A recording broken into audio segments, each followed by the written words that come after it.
안녕하세요. 저는 서울에 살고 있는 아주 지독한 애주가입니다. 제 인생에서 술을 빼면 제로예요. 제로. 아무것도 없다는 소리입니다. 그 정도로 술을 정말 많이 좋아합니다. 아, 맞다. 잘못 말한 것 같습니다. 과거형으로 말해야 할 것 같네요. 좋아했었습니다. 술 먹고 실수하고 문제 생기고 사고치고 그런 일 저하고는 크게 상관없었습니다. 술로 인한 에피소드들은 제게 다 행운으로 돌아왔거든요. 결과적으로 말이죠. 사람들이 가장 많이 하는 말 중에 과정이 진짜 중요하다는 말이 있잖아요. 저는 그 과정에서조차도 술이 꼭 있었거든요. 그러니 과정에 술일지언정 저는 좋아했습니다. 그렇다고 술 드셔라 권장하는 건 또 아니죠. 제가 지금 하는 말이 두서가 좀 없었네요. 절대 취한 건 아니고요. 제 아내 말로는 제가 하도 술을 마셔서 머리가 나빠진 것 같대요. 언어 능력이 부족하다고 저를 맨날 놀립니다. 술김에 보내는 사연은 아니니 진중히 들어주시길 바랍니다. 지금부터 제가 말씀드릴 것들이 바로 이 술 때문에 시작된 것들이랍니다. 맨 처음 제가 술을 접하게 된 것은 집에서 자주 제사를 지내는 것 때문이었어요. 양조장을 지나기만 해도 취한다는 말이 있듯이 집안에 대단한 애주가가 계셨거든요. 그 투명한 술을 참으로 맛깔나게도 드시는 저희 아버지. 시작은 아버지 때문이었죠. 저도 모르게 제사를 마치고 식사하는 자리에서 술을 드시는 아버지를 얼빠지게 보았습니다. 무슨 맛인지도 몰랐지만 아버지가 너무 맛있게 드시니 자연스럽게 눈이 가게 되었어요. 그러나 저와 눈이 마주친 아버지께서 말씀하시길 왜 이 녀석아 누가 술쟁이 아들 아니랄까봐 내가 먹고 앉아있으니 먹어보고 싶으냐? 자 어디 한번 먹어봐. 술은 원래 처음에 아버지한테 배우는 것이 가장 좋아. 자 딱 한 잔만 해봐 어디. 그때 제가 고등학생인가 그랬을 겁니다. 학생이었던 제게 아버지는 취하신 김에 술을 권했고 옆에서 어머니가 말리셨죠.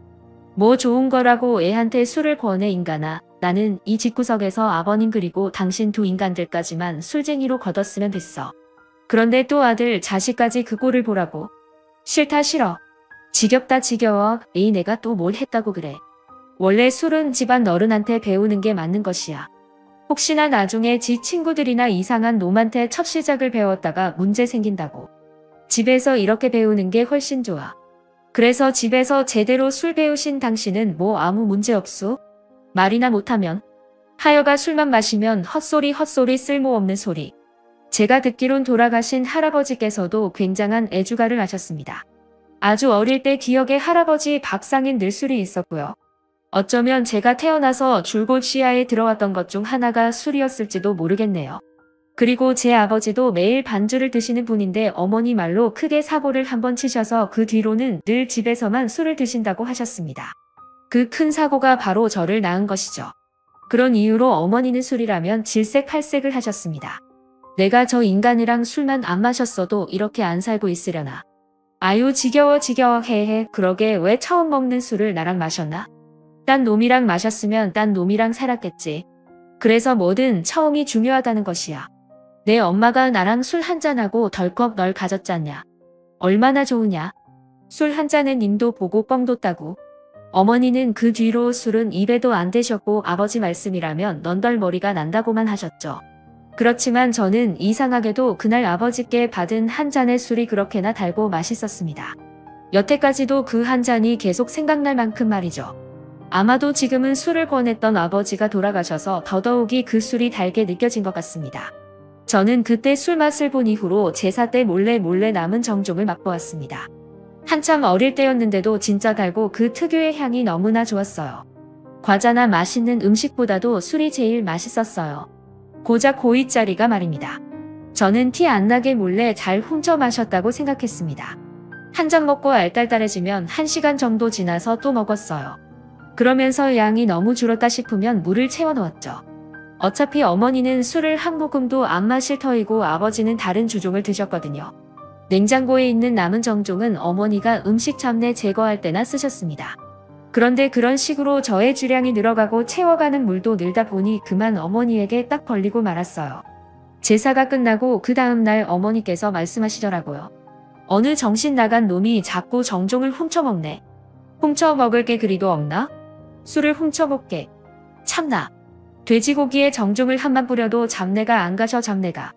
술이 아니라 물인가 보네. 어머니는 제 앞에서 들으라는 듯이 말씀하셨고 아버지는 그 말을 듣고 그저 허허 웃으셨어요. 그때부터 저는 공공연하게 일찍이 술맛을 알아버린 술꾼 타이틀을 가지고 있었습니다.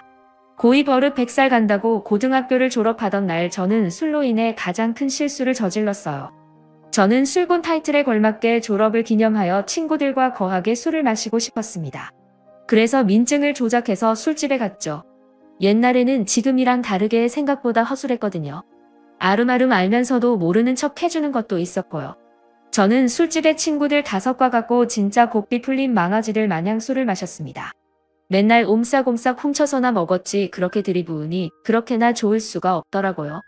그러다가 친구들이 술만으로는 재미가 없었는지 어느새 옆 테이블 여자분들과 합석을 했어요. 그쪽은 대학교 1학년이라고 하더라고요. 솔직히 너무 성숙하고 한눈에도 누나 같아 보였어요. 어색하게 막 교복을 벗은 티 안 내려고 촌스럽게 꾸민 우리 일행과는 차원이 달랐죠. 그래서 친구들과 호기심에 그 누나들과 합석을 했고 그 중에서 정말 예쁜 애가 있었어요.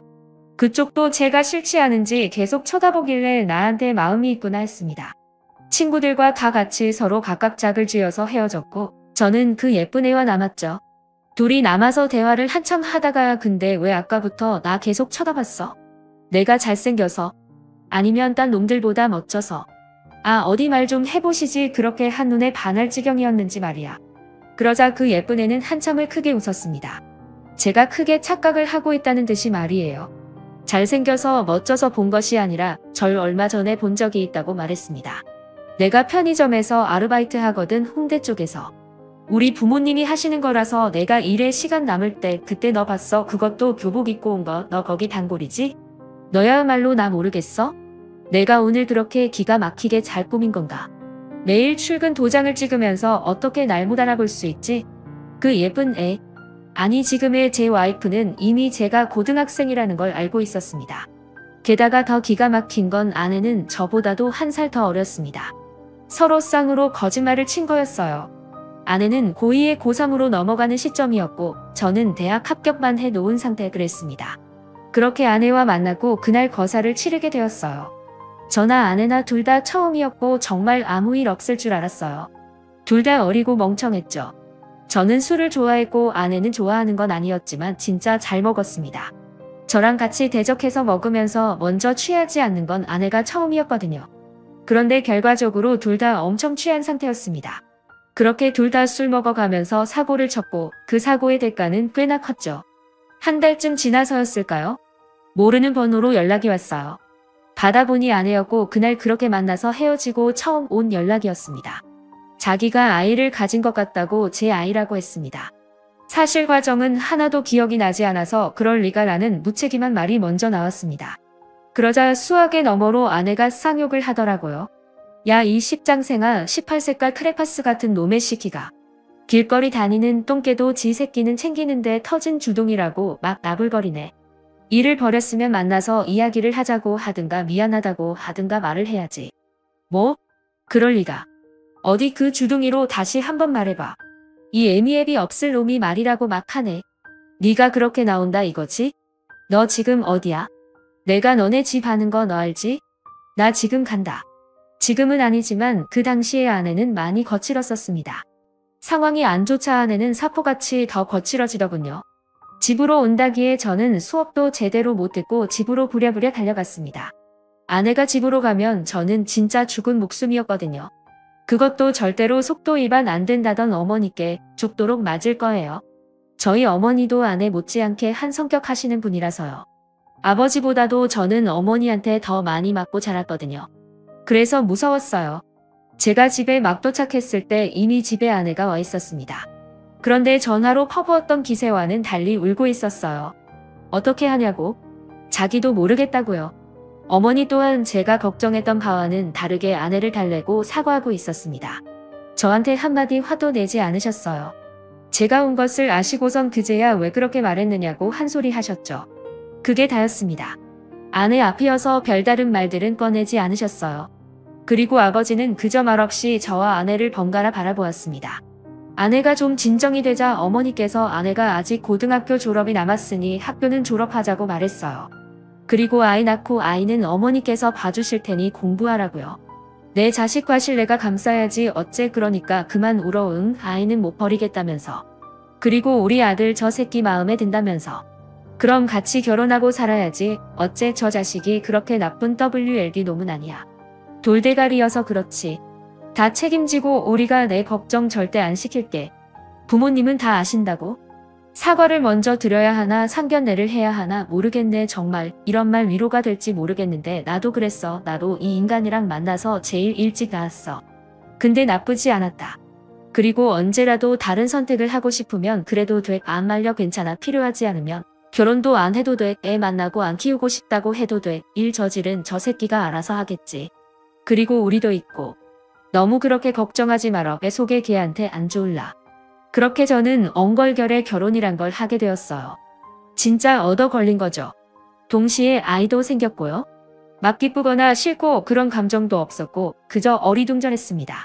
어렵기에 그 당시에는 그저 부모님께 안 혼났다는 것만으로도 다행이라 아마도 혼내지 않으신 건 제가 아들에서 책임감을 가져야 할 아이 아버지가 되었기에 최선의 존중을 해주신 듯 했습니다. 제가 결혼을 하고 어머니께서 미안한 마음에 아내를 챙겨주고 싶다고 집에서 살라고 하셨습니다. 저희끼리 살면 뻔히 고생이 보인다고 말이죠. 이렇게 한참 어린데 내가 집으로 불러들여서 시집살을 시키겠어? 뭐 하겠어? 내가 아들만 하나라 딸 하나 더 생겼다 치고 도와줄게. 나를 시어머니라고 생각하지 말고 너 애 봐주는 사람 정도로 치자. 그래야 내가 마음이 편하겠어. 배불러서 애 낳고 힘들어하는 거 엄마가 보시면 얼마나 마음이 안 좋을 거야. 나이도 어린데 친정엄마랑 있는 게 편하면 그렇게 해도 되는데 그럼 내가 짐을 떠넘긴 것 같아 보일까봐. 우리랑 사는 쪽으로 생각해보자 아가. 응? 저도 좋아요. 아버지가 많이 화가 나셔서 집에서 편하게 지낼 자신도 없어요. 집에 있는 게 더 불편해요. 여기로 들어와서 살게요. 앞으로 잘 부탁드려요. 저 아이도 잘 낳을 거고요. 공부도 마치고 싶어요. 그렇게 아내는 제 방으로 들어와서 살게 되었어요. 아내는 고3까지 마치고 아이를 낳았습니다. 저는 결혼을 꿈꿔본 적도 없고 아이를 생각해 본 적도 없었지만 저를 쏙 빼닮은 딸아이가 진짜 예뻤습니다. 이렇게 아빠가 되는 거구나 싶었고 이상하게 벅차올랐죠. 아이 보려고 수업도 겨우겨우 가고 하루에 2시간, 3시간 자도 좋았어요. 제가 우는 아이를 달래주면 아이가 저를 보면서 그렇게 예쁘게 웃었거든요. 내가 이걸 보려고 술을 그리 먹었나? 잘했다 싶기까지 했습니다. 그리고 아이를 낳으면 정말 엄마가 되는 것인지 제게 화만 내던 아내가 달라졌어요. 아이도 잘 돌보고 학업도 이어서 했어요. 한 해도 쉬지 않았고 대학에도 붙었죠. 어머니는 아내에게 약속했던 대로 아이를 맡아주셨고 아내는 대학을 다녔죠. 아내와 어머니의 사이는 제가 생각했던 것보다는 꽤 좋았습니다. 아내에게 제일 고마운 것 중 하나이기도 했고요. 어머니는 조건 없이 도와주신다고 하셨지만 아내는 막연히 도움만 받지는 않았습니다. 며느리로서도 잘했고 진짜 딸처럼 저희 부모님을 챙겼습니다.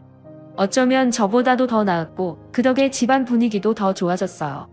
나중에는 저희 어머니께서 절 칭찬하기도 했습니다. 뭐 하나 제대로 하는 것도 없이 술만 처먹는 놈이 유일하게 잘한 일이라고요. 복덩이를 2식이나 안고 들어왔다고 했습니다. 욕인지 칭찬인지 모르겠지만 우선 기분이 좋으니 웃고 말았죠. 사고 쳐서 아이를 낳았지만 고난은 하나도 없었어요. 그 모든 게 부모님 덕이었고요. 그리고 장인 장모님께서도 저를 크게 원망하지 않으셨어요. 그것 또한 저희 어머니께서 본인이 죄인인 것처럼 직접 찾아가서 앞으로의 책임에 대해서 잘 설명해 주셔서 그런 듯합니다.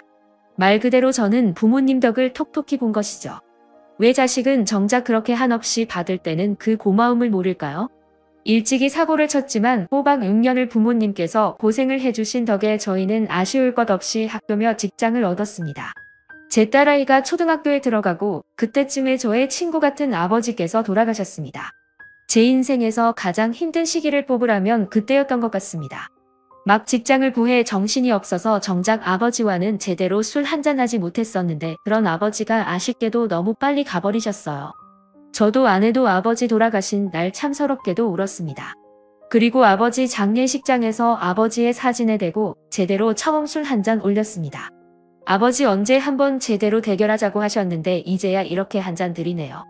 진짜 죄송해요.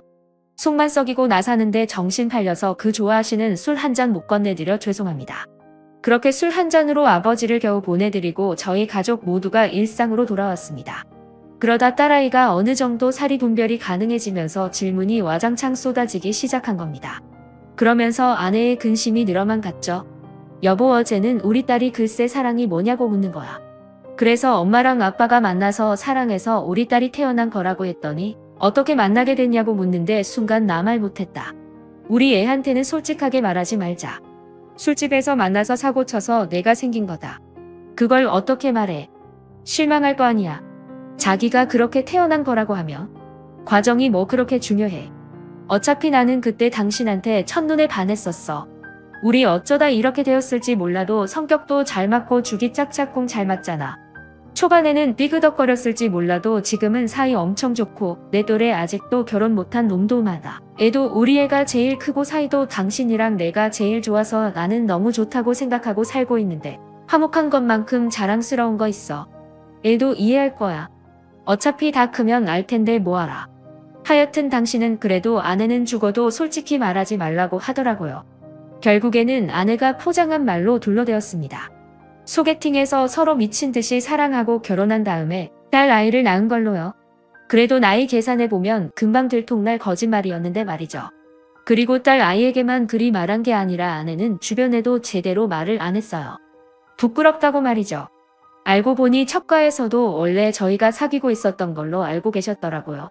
아내 지인들도 저희가 연애만 한 3년 하다가 사고 쳐서 결혼한 걸로 알고 있었죠.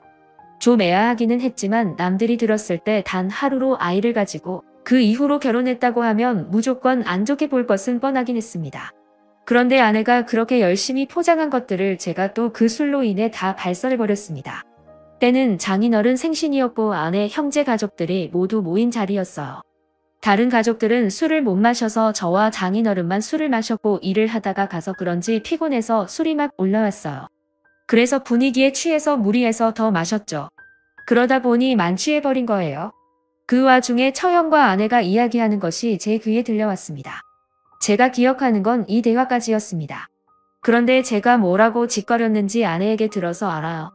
너무 취해서 기억도 안 났거든요. 아유, 처형 아니에요, 아니에요. 아, 저희가 무슨 3년씩이나 만납니까? 그때 제 여자친구 이름이 아니다. 아무튼 그땐 이 사람 알지도 못했어요. 이 사람이랑은 당일에 만나서 당일에 애 생겨서 결혼한 거라니까요. 당신 설마 처형한테도 뻥쳤어? 우리 연애 오래하고 애 생긴 거라고? 왜 그랬어? 내가 그거 부끄러운 거 아니라고 했잖아. 결과가 좋으면 되었지. 뭘 또 가족끼리 포장은 처형 아니에요, 아니에요. 저희는 원나잇 다음날 일어나니까 입안에서 피맛이 났던 걸 보면 아내가 한 대 친 게 분명해요. 그런데 곧 죽어도 자기가 때린 적은 없었다고 발빼더라고요. 제가 분명 아내가 손목 굽신거린다고 하는 걸 봤는데도요. 무튼 그날 일로 인해서 저와 아내의 숨겨진 히스토리가 만천하에 다 들통났습니다. 다행히 10여 년 전 일이라서 처가 식구들께 혼이 나진 않았습니다. 다만 아내만 민망해졌을 뿐이지만요. 그 다음에 처가에 갔을 때는 둘째 계획에 혈안이 되어 있던 처형이 어떻게 해야 한 번에 애를 가지냐고 저를 영웅보도다였죠. 장모님께서는 그래도 어린 나이에 책임지는 거 잘했다고 격려해 주었습니다. 쉽지 않은 선택이었다면서요. 물론 저보다는 저희 어머니가 책임을 정리하신 거지만요. 그리고 그제야 알게 된 것이 아내에게 제가 첫 남자친구였다 하더라고요. 그래서 그렇게 울고불고 겁을 먹었던 거였어요. 센 척은 혼자 다 하더니 말이에요. 저와 처음 만났던 술집에서 그렇게 누나인 척하면서 연애 고수인 척하더니 다 아내의 허세였다는 걸 알게 되었죠. 그렇게 제 주장으로 인해 의미 있는 사실들을 알게 되어 저는 오히려 좋았어요. 어차피 다 같은 가족끼리인데 그것 좀 알면 어떻니까. 그래도 현재 이렇게 잘 살고 있으니 된 것이지요. 어쩌면 술이란 놈은 내게 아군이지 않을까 싶었죠. 제 인생에서 술은 단 한 번도 고난을 준 적이 없었고 늘 좋은 결과만을 주었으니 말이에요. 그런데 그렇게 생각만으로 인생이 흘러간다면 그건 드라마나 영화 속의 일이겠죠. 저는 회사에서 2차례의 진급을 했고 누구나 그리하듯 저도 조직 내에서 거슬리는 사람이 존재했습니다. 저와 동기이지만 회사 대표 아들이라는 이유로 초고속 승진을 한 놈이었어요. 말투도 거슬리고 같이 있으면 모두를 불편하게 하는 스타일이었습니다. 하지만 아무도 낄소리 낼 수 없었죠. 대표 아들이라서요. 그런데 그놈이 그날따라 다 같이 술 한잔 하자, 회식 한번 하자고 바람을 넣었습니다. 저의 철칙이 불편하고 싫은 사람과는 절대 술 먹지 말자였어요. 그런 놈들과 술을 먹으면 그 맛있는 술도 얹히더라고요. 꼭이요. 그래도 그놈이 워낙 괘씸해서 제대로 벗겨 먹자는 생각으로 돌진했죠. 회식 장소에 가서 말도 안 하고 연거푸 술만 먹었습니다. 그러니 그놈이 저에게 아이고 우리 팀장님 술을 그렇게나 잘 드신다면서요. 아 사내 소문이 자자합니다. 어디 저랑 오늘 대결 한 판 하시겠어요? 저도 주량하면 어디 뒤지지 않거든요.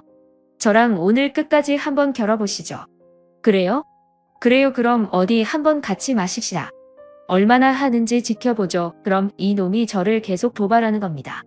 상대 안 하면 그만인 것을 괜한 술부심에 기꺼이 알겠다고 말하고 눈을 부라리며 퍼마셨어요.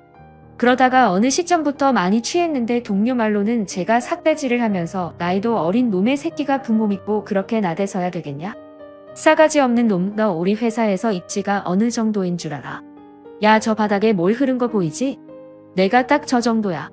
시간만 좀 지나면 말라서 사라질 정도라는 기세라고 알아. 대표 아들이라니까 뭐라도 되는 줄 아나 본데? 착각하지 마. 넌 그냥 한번 쑥 훔쳐내면 있었는지 없었는지도 모를 인간이니까. 저 바닥에 고인 더러운 물처럼 말이지. 다들 그렇게 생각해.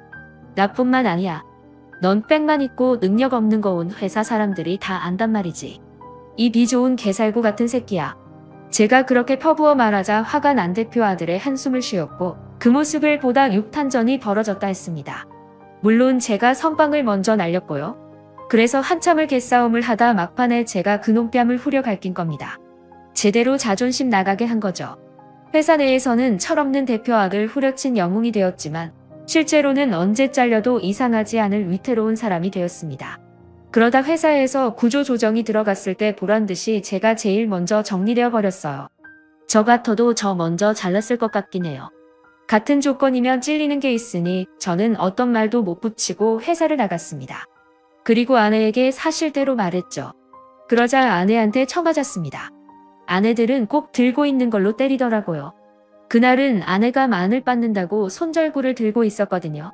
그걸로 배를 얼마나 찌르던지. 왕년에 그 폭력성 어디 안 갔더라고요. 숨기고 살고 있던 것뿐이었어요. 당신 진짜 미쳤어? 그 놈의 술 좀 먹지 말라고 내가 몇 번을 말해. 당신 말대로 술만 먹으면 좋은 일만 생긴다고? 그게 말이 되는 소리야? 그저 핑계만 좋게 만드는 거지. 어떻게 당신은 처음 만났을 때나 지금이나 한결같아? 한결같이 취해 있어. 사람이 이제 좀 깨어라. 우리 딸 공부 안 시킬 거야? 부족하게 키울 거야? 당신 백수가 꿈이야? 제게 그렇게 냉정하게 말해놓고는 말과는 다르게 아내는 다음날 정장을 차려입었습니다. 자기가 다시 일을 구해서 다닐 테니 취업 준비하는 동안은 집에서 애를 보라고요. 당신 말 듣고 밤새 걱정이 돼서 잠도 안 오더라고. 뭐 당신이 그만둔 것도 아니고 잘린 거라는데 별 수 있어? 벌 수 있는 사람이 벌면 되는 거지. 그래도 당신 내내 일했잖아. 쉴 새 없이. 그러니까 이제는 내가 해볼게. 애 보느라 경력이 끊기긴 했어도 아직 젊으니까 취업은 바로 가능할 거야. 적어도 당신 이직보다는 내 취업이 더 빠르겠지. 당신은 다 정리될 때까지 애나 봐. 그것도 나쁘진 않았어요. 일찌감치부터 아이가 생겨서 저도 쉴 새 없이 달려왔거든요. 어쩌면 내내 지쳐서 예민해져 있었던 건 아니었을까 싶었습니다. 눈볼 시린 상사를 후리쳐서 회사를 잘리고 싶을 만큼이요. 아내는 제가 잘리고 일주일 정도 정장 차림으로 오가다가 정말 빨리 직장을 잡았습니다. 원래 근무했던 회사에서 육아휴직으로 자리가 나면서 임시로 일하게 된 것이었죠. 임시이기는 했지만 아내가 워낙 일을 잘해서 평판이 좋았습니다. 그리고 그때는 딸아이가 세상에서 제일 무섭고 강하다는 중학생이었죠. 그래서 저와 멀어진 사이를 돌리기에 좋은 기회라고 생각했습니다. 아내의 애를 보라는 말은 애 좀 잘 봐달라는 말이었던 것 같았어요. 제대로 잘 들여다봐 달라고요. 처음 키워보는 딸이고 주변에도 그 나이 또래의 아이를 가진 친구가 없었어요. 그래서 딸을 어떻게 대해야 할지 진짜 모르겠더라고요. 아무것도 안 했는데 뜬금없이 아빠 더럽다고 하고요. 아무것도 안 했는데 아빠 저질이라고 하고 귀여워서 웃었는데 얼굴 치우라고 하고요. 맨날 뭐만 하면 으으 하면서 싫어했어요. 꼭 벌레 보듯이요. 그럼 당연히 싫어하지. 당신 같으면 저렇게 토끼같이 뽀얗고 솜사탕 같은 애가 당신같이 술 저러있고 담배 쩐내 나고 입만 벌리면 헛소리하는 아빠를 좋아하겠어? 그리고 당신 맨날 속옷 차림으로 돌아다니잖아. 그러지 좀 마. 몸이라도 좋으면 몰라. 무슨 헐랭이 같은데. 뭔 자신감으로 정말 쉬는 날에는 잘 씻지도 않잖아. 당신은 하루만 안 씻어도 개밥 쉰내다. 그러니까 애랑 있을 때는 하루에 2번씩 아침 저녁으로 씻어 제발 밥 먹을 때도 대충 널어놓고 그지 새끼처럼 먹지 말고. 알겠어? 어머니도 저번에 그러시더라. 집에 아들이 아니라 웬 각설이가 하나 있다고. 무슨 밥을 구걸해서 먹듯이 허겁지겁 왕초에 나오는 거지들도 그렇게는 안 먹더라. 우유 딸이랑 지내면서 매너라는 걸 좀 키우길 바래. 냄새 나는 아저씨 티내지 말고. 좀 바뀌라고. 바뀌어야 애 맘도 바뀌지. 아내의 말로는 예민한 사춘기이니 괜히 도발하지 말라고 했지만 저는 딸아이의 그런 반응이 너무 재미있어서 오히려 더 건드렸습니다. 그래서 중학생 때의 딸은 저랑 엄청 싸우고 툭툭거렸어요. 싸우는 것만큼 빨리 친해지는 거 없더만요. 처음엔 엄청 싫어했는데 나중엔 지도 재미있는지 옆에 슬금슬금 와 있었습니다. 딸이 중3에서 고1 2년 가까이 제가 놀았어요. 장기간 백수였죠. 상사한테 잘린 노민이 같은 직종에서 이미 소문이 돌 만큼 돌았죠. 그 능력 없고 백 좋은 놈이 좋은 백을 저 앞길 막는데 쓰고 있더라고요. 그러니 누가 절 채용하겠습니까? 하지만 그렇다고 해서 초조하지는 않았어요.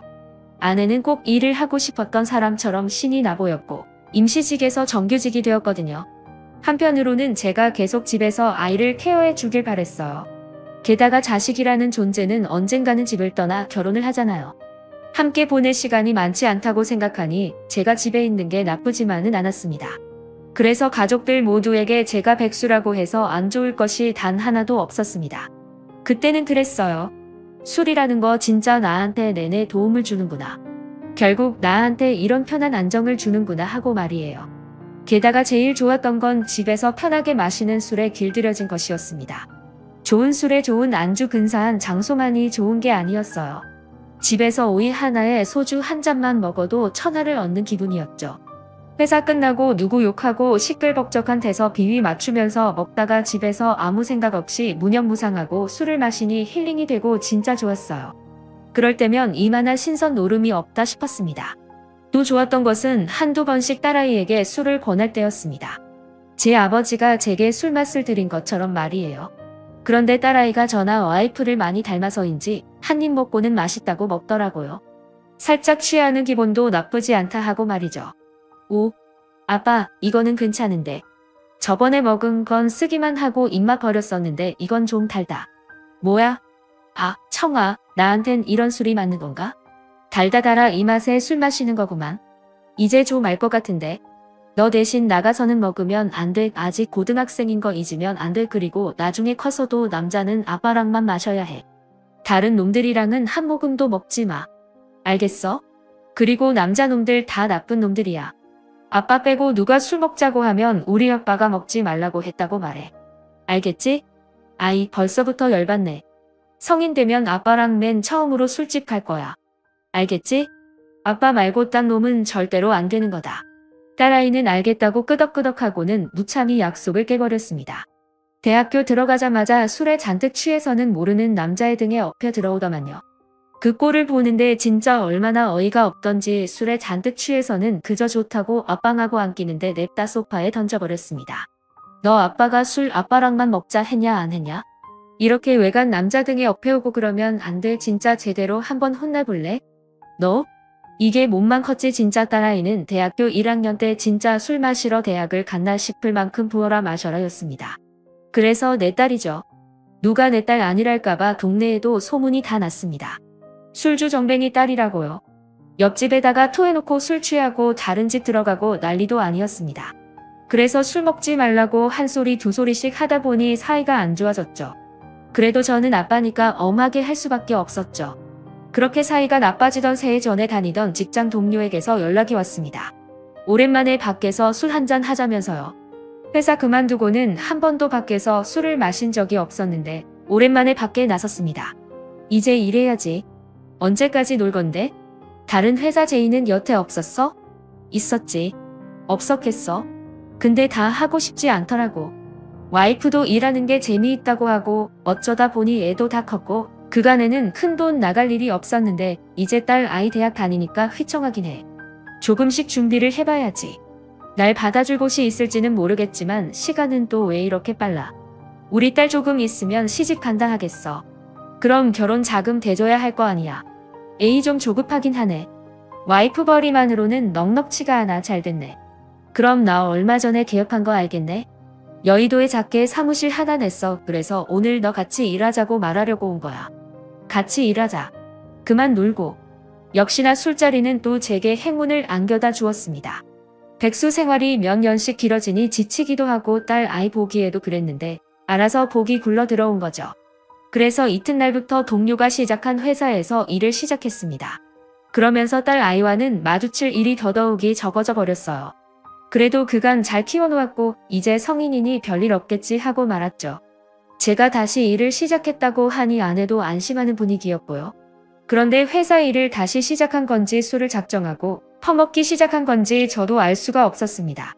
신생 회사라 여기저기 알려야 하다 보니 매일매일 접대의 인사여서 술독에 빠져 지냈어요. 그래도 싫지 않았어요. 술은 언제나 제게 큰 행복만 가져다 주니까요. 그날도 접대한답시고 평소보다 술을 잔뜩 먹고 취해 집에 들어온 날이었습니다. 아내는 장모님이 아프셔서 잠깐 처가에 가 있는 상태였고 집에는 딸 아이만 있었죠. 그래서 취해서 집에 들어와서 딸을 부르니 조용한 겁니다. 아직 10시 밖에 안 되었는데 벌써 잠들었을 리가 없었어요. 또 술 먹고 안 들어왔나 싶어서 방문을 활짝 열어보니 딸이 잠들어 있었습니다. 그런데 좀 이상했어요. 애가 끙끙 앓더라고요. 가까이 다가가 머리를 짚어보니 이마가 펄펄 끓는 겁니다.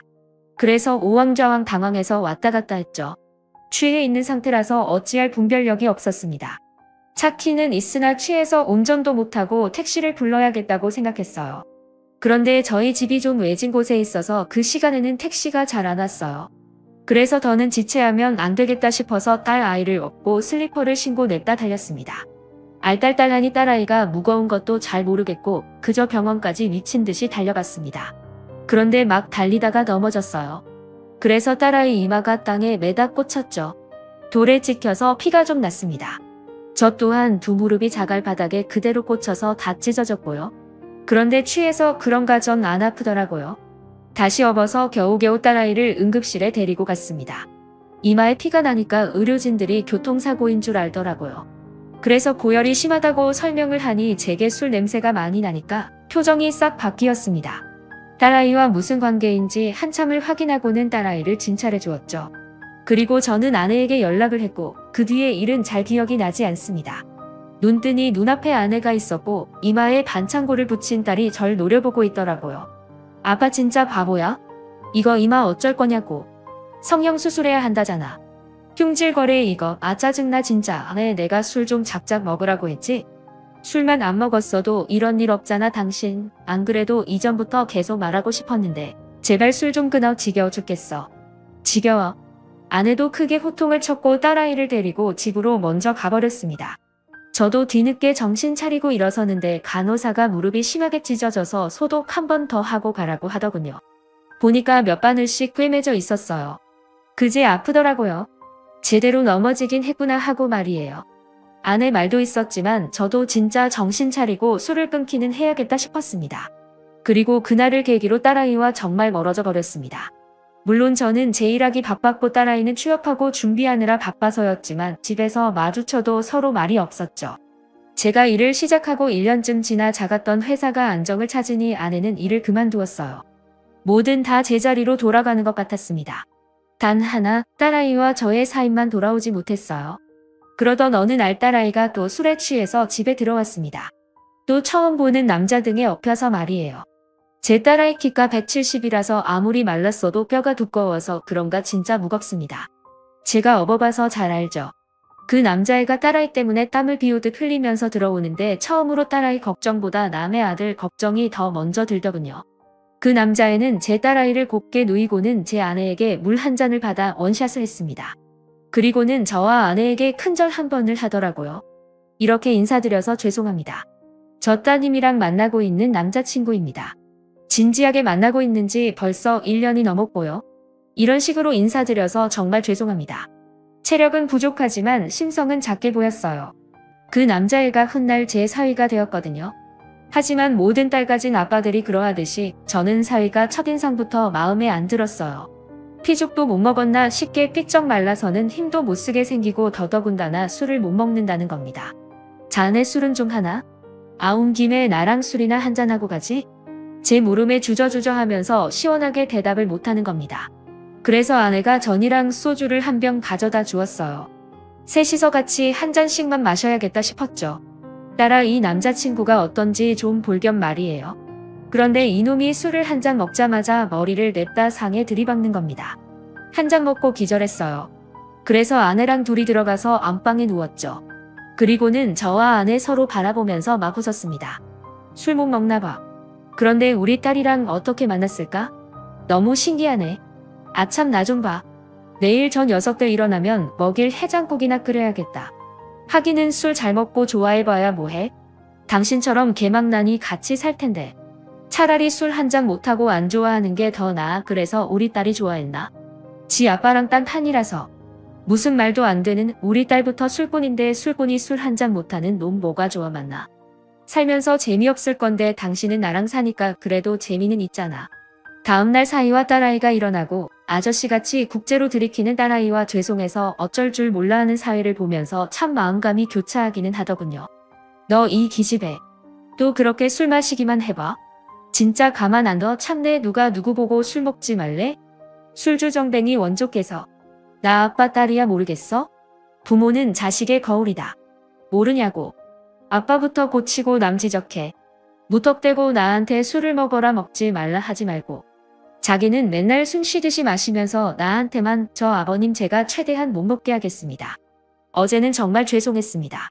저희 집이 대대로 술을 잘 못 먹습니다. 제 최대 주량이 소주 한 수저예요. 죄송해요. 같이 분위기 맞춰서 못 마셔드려서 죄송합니다. 딸아이와 크게 말싸움으로 번질 뻔했는데 그나마 사위하는 말이 귀여워서 멈췄습니다. 그 이후에는 딸아이와 사이가 잘 좁혀지지 않았어요. 만나면 거의 말다툼하는 게 일이었죠. 싸움은 딸아이가 결혼식을 올리기 직전까지도 계속되었습니다. 결혼 이야기로 이런저런 상의를 하다가 의견이 안 맞아서 딸아이와 언성이 높아진 적이 있었어요. 그때 딸아이가 하는 말이 난 예전부터 아빠 말이 제일 설득력 없어. 아빠가 나한테 어떻게 했는지 기억 안 나. 술 먹고 괜히 나 업고 뛰다가 내 이마 박살 냈잖아. 기억 안 나지? 자기가 불리하면 꼭 기억이 안 나시겠지. 오늘 신부 화장 받을 것 같는데 아무리 지워도 이 흉터 안 지워진대. 어쩔 거야. 이마 까고 드레스 입어야 하는데. 이 흉 때문에 나 없는 앞머리 내려야 되나? 내가 얼마나 속상한지 알아. 웨딩 사진 찍을 때도 이 상처 가리느라고 돈도 더 들었어. 내 인생에 아빠가 도움되는 게 어째 하나도 없어. 하나도. 너는 무슨 말을 그렇게밖에 못하냐? 내가 그냥 취해서 나 좋자고 너 없고 그렇게 뛰었냐? 열이 40도가 넘는데 그대로 시간만 가면 큰일 날까봐 그랬지. 기집애가 맨날 술 처먹고 밤에 돌아다녀서는 고열에 감기나 걸려오고 너는 입이 10개라도 할 말이 없어. 이거 사. 아빠한테 고맙다고는 못할 망정 말하는 싸가지하고는 시집갈 때 다 되었는데도 말하는 싸가지 봐 이거. 결혼할 준비도 아직 안 됐네. 멀었어. 결혼할 준비 참나 웃겨. 아빠가 할 소린 아니지 않아? 아빠랑 엄마랑 술 먹고 싸고 쳐서 나가져서 어쩔 수 없이 결혼한 거잖아. 그에 비하면 나는 아주 준비 철저한데 왜 그래? 뭐 할 말 있어? 술 취해서 무계획으로 결혼한 사람이 누군데? 누구 보러? 나는 있잖아. 이 사람한테 좀 창피해. 아무리 엄마 아빠 사이가 좋고 한들 둘이 철없이 하루 사고로 내가 태어난 게 달라지는 건 아니잖아. 이 사람은 말이야. 우리 시부모님이 얼마나 순수하게 사랑하고 서로 믿음을 쌓아오다가 오래 연애하고 결혼해서 세상에 태어났다고. 그에 비하면 나는 무슨 입에 담기도 창피해 정말. 그러니까 엄마랑 아빠는 입이 10개라도 나한테 할 말 없어. 특히 술에 관해서는 누워서 침 뱉기나 마찬가지라고 알아. 그런데 그때 아내가 딸아이 등짝을 팍 때렸어요. 눈에는 눈물이 글썽해서요. 내가 그런 말들 예상은 했다만 그런 말을 하필 내가 낳은 내 딸한테 들을 줄은 몰랐네. 내 아빠 말 하나 틀린 거 없어. 그런데 내가 지금 내뱉은 말들은 전부 틀렸어. 나랑 내 아빠가 그저 실수로 널 낳아서 결혼한 거라고? 무슨 말도 안 되는 너는 실수를 평생 감내하면서 하는 게 결혼이라고 생각하니? 이쯤 왔으면 실수가 아니라 사랑이지. 내 아빠랑 나랑 사랑해서 결혼했고 책임까지 감수하고 너 낳은 거야. 그저 단순히 술 먹고 내가 생긴 건 맞지만 그렇다고 해서 우리 가정이 고작 그런 것들만으로 된 건 아니라고. 그리고 너는 내 이마 상처만 보이지? 내 아빠 저 무릎은 안 보여? 내 아빠 여름 많이 타는데 혹시라도 너한테 보이면 마음 불편해? 내 아빠가 너무 불편할까봐 이 더운 여름에도 반바지 죽어도 안 입어 넣고 뛰다가 넘어져서 양쪽 무릎을 8바늘씩 꿰매었어. 간호사가 그러더라. 아빠가 딸 이마에 난 여우 콩만한 상처 신경 쓰느라 본인 무릎 벗겨져서 피가 철철 나는데 그거 아픈 줄은 모르더라고. 꼭 다 말을 해줘야 아는 거니? 내 아빠가 그런 사람이야. 내일이면 다치고 아파도 다 나서는 사람이라고. 이 나쁜 계집애야. 사위의 부모가 되시는 사돈 내외가 사위를 낳기 직전에 외국으로 건너갔다 하더라고요. 그래서 쭉 거기서 살았고 대학생이 되면서 사위만 한국으로 건너왔다고 들었습니다.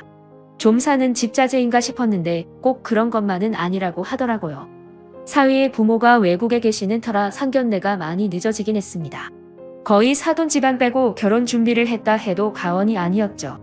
딸 말로는 요즘은 다들 결혼 준비만 한다고 상견례는 생략도 한다기에 좀 찜찜하긴 했지만 그 의견에 수긍해 주었죠. 그리고 약속된 상견례 날 저와 아내 둘 다 사돈을 보자마자 뒤집어지고 말았습니다. 사위가 공항에서 모시고 오기로 하고 저희 가족만 먼저 와 있는데 딸아이가 혹여나 술 먹고 취해가지고 나를 실수로 가져서 결혼했다는 등 그런 소리 하지 마.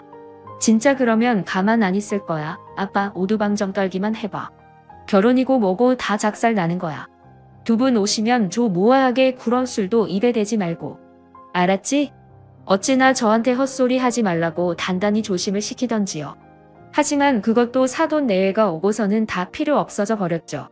막 문이 열리고 사돈 내외가 입장을 하는데 두 분 다 너무 낯이 익는 겁니다. 제 옆에 있던 아내가 막 이름을 부르면서 언니 하는 거예요.